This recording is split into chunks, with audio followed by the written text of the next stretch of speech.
ஆன்மீக நண்பர்கள் அனைவருக்கும் என்னுடைய அன்பான வணக்கங்கள். தமிழ் மாத ராசி பலன். ஆனி மாதம்.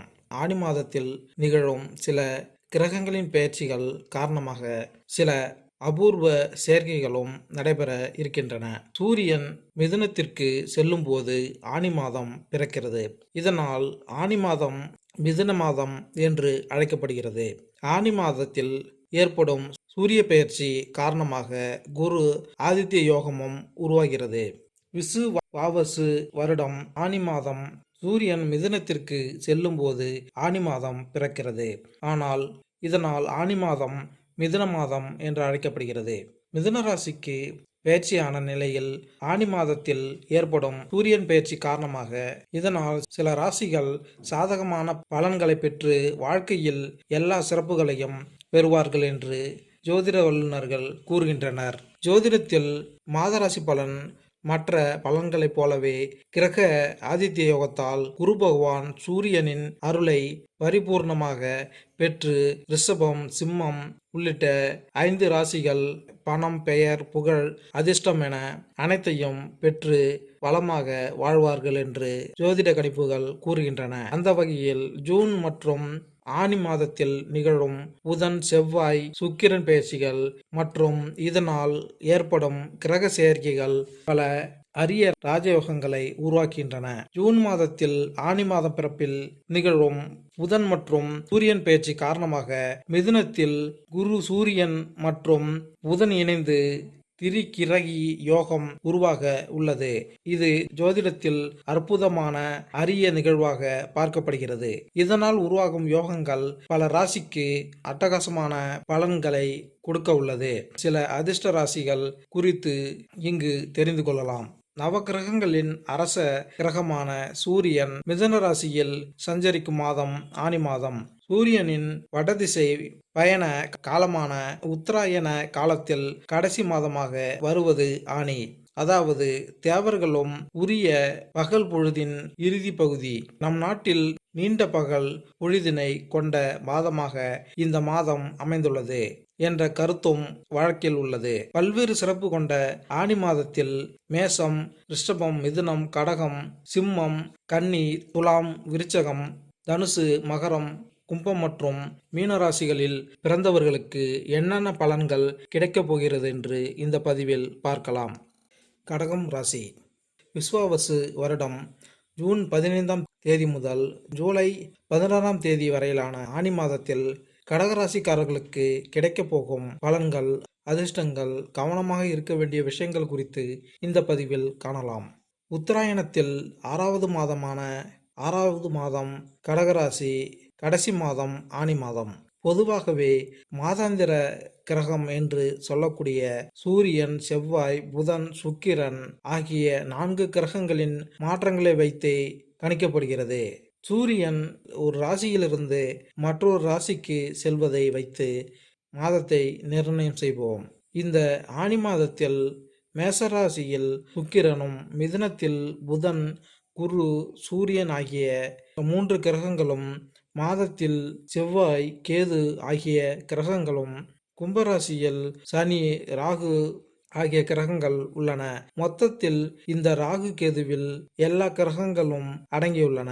நாம் எடுக்கும் முயற்சிகள் அனைத்தையும் வெளிநாட்டு சக்திகள் எடுத்துக்கொள்ளும் வாய்ப்புகள் உள்ளது. இந்த காலகட்டத்தில் நாம் போடக்கூடிய அனைத்து முயற்சிகளும் வெற்றியை தரக்கூடிய காலகட்டமாக இருக்கும். ஜூன் 22ஆம் தேதி புதன் மிதுனத்திலிருந்து கடகத்திற்கு போகிறார். 21ஆம் தேதி சுக்கிரன் சொந்த வீட்டுக்கு ஆட்சிக்கு போகிறார். இந்த ஆனி மாதத்தில் இவை இரண்டுமே மிகப்பெரிய மாற்றமாக உள்ளன.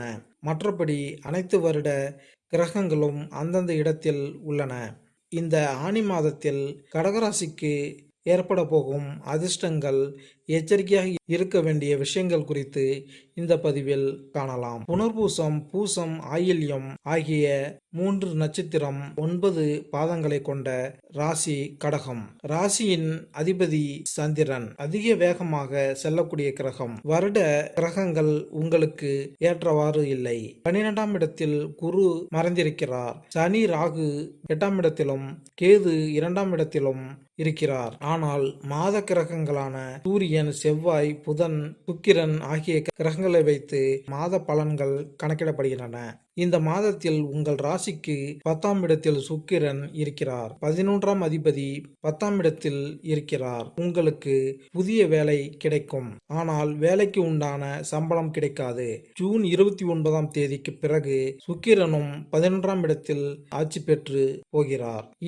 இதன் மூலம் நிச்சயமாக நீங்கள் நினைத்த காரியங்கள் அனைத்தும் வெற்றியடையும் காலகட்டமாக இருக்கும். உங்கள் அபிலாஷைகள் பூர்த்தி அடையக்கூடிய காலகட்டமாக இருக்கும். 12ஆம் அதிபதியான புதன் உங்கள் ராசியில் 12ஆம் இடத்தில் ஆட்சி பெற்று இருக்க போகிறார். ஒரே வாரத்தில் உங்கள் ராசியிலேயே வந்து அமர்கிறார். ராசியில் அமரும் போது சிறு சிறு செலவுகள் அதிகமாக ஏற்படுவதற்கான வாய்ப்புகள் உள்ளது. ராசிக்கு 2ஆம் அதிபதியும் 12ஆம் இடத்தில் போவதால் தேவையில்லாத செலவுகள் வரக்கூடிய வாய்ப்புகள் உள்ளன. ஆனாலும் இவை சுப செலவுகளாகவே இருக்கும். உங்களுடைய ராசிக்கு 2ஆம் இடத்தில் செவ்வாய் இருப்பதால் பேச்சில் கொஞ்சம் கடினம் ஏற்படும். குடும்பத்தில் சிறு சிறு சலசலப்புகள் உண்டாகும். 2ஆம் இடத்தில் கேது அமர்ந்துள்ளதால் நீங்கள் சொல்ல வருவதை பிறர் புரிந்து கொள்ள மாட்டார்கள். இதனால் மிகப்பெரிய பிரச்சனைகள் ஏற்படுவதற்கான வாய்ப்புகள் உள்ளது. அஷ்டமத்தில் சனியுடன் சேர்ந்து ராகு இருப்பதால் மிகப்பெரிய பாதிப்புகள் வரும். வண்டி வாகனங்கள் ஓட்டும் போது எச்சரிக்கையாக இருப்பது நல்லது. தேவையில்லாமல் எதிலும் சென்று அதிகமாக பணத்தை போடுவதை தவிர்ப்பது நல்லது. முதலீடு விஷயத்தில் கவனம் தேவை. வேலை செய்பவர்களுடன் மிகுந்த கவனம் தேவை. எதிர்பாலினத்தவர்களுடன் பழகும் பொழுது ஜாக்கிரதையாக இருக்க வேண்டும். பேச்சில் கவனம் தேவை. பணவரவில் பின்னடைவு ஏற்படும். செவ்வாய் இருந்தாலும் கேது இருப்பதால் பணத்திற்கு தட்டுப்பாடு ஏற்படும். செலவுகள் அதிகமாக இருக்கும். வரவுகள் மிக குறைவாக இருக்கும். நீங்கள் எடுக்கும் முயற்சிகள் அனைத்தும் வெற்றியடையும். வேலைகளுக்காக வெளிநாடு செல்லும் யோகம் உண்டாகும். அஷ்டம நாட்களில் புதிய முயற்சிகள், பயணங்களை தவிர்ப்பது நல்லது. அப்படியே செய்ய வேண்டியிருந்தாலும் அருகில் இருக்கும் கோசாலையில் பசுமாடுகளுக்கு அகத்திக்கீரை கொடுத்துவிட்டு செல்வது நல்லது. புதிய வேலைகள் கிடைக்கும் வாய்ப்புகள் உள்ளது. ஆனி மாதத்தில் தொழில் வியாபாரத்தில் செய்யும் முதலீடுகள் அதிகரிக்கும். செய்யும் தொழிலில் கமிஷன், வியாபாரத்தில் லாபம் அதிகரிக்கும். தொழில் நிமித்தமாக வெளியூர் செல்வீர்கள். தொழில் உத்தியோகம் சிறப்படையும். பணவரவு இருந்தாலும் செலவுகள் அதிகரிக்கும். தொழில்ஸ்தான ராகுவால் செய்யும் செலவுகளில் வெற்றி கிடைக்கும். நிதி சிக்கல்கள் காத்திருக்கிறது. கடன் வாங்குவதை தவிர்க்க செலவழிப்பதில் மிகவும் கவனம் தேவை. முடிவுகள் எடுக்கும் முன் பலமுறை யோசிக்கவும். ஏழைகளுக்கு அன்னதானம் செய்வதும் மனதிற்கு அமைதியை கொடுக்கும் சிறந்த பரிகாரமாக இருக்கும். மேலும் இந்த பதிவு உங்களுக்கு பிடித்திருந்தால் லைக் பண்ணுங்க, கமெண்ட் பண்ணுங்க, மறக்காம சப்ஸ்கிரைப் பண்ணுங்க. நன்றி, வணக்கம்.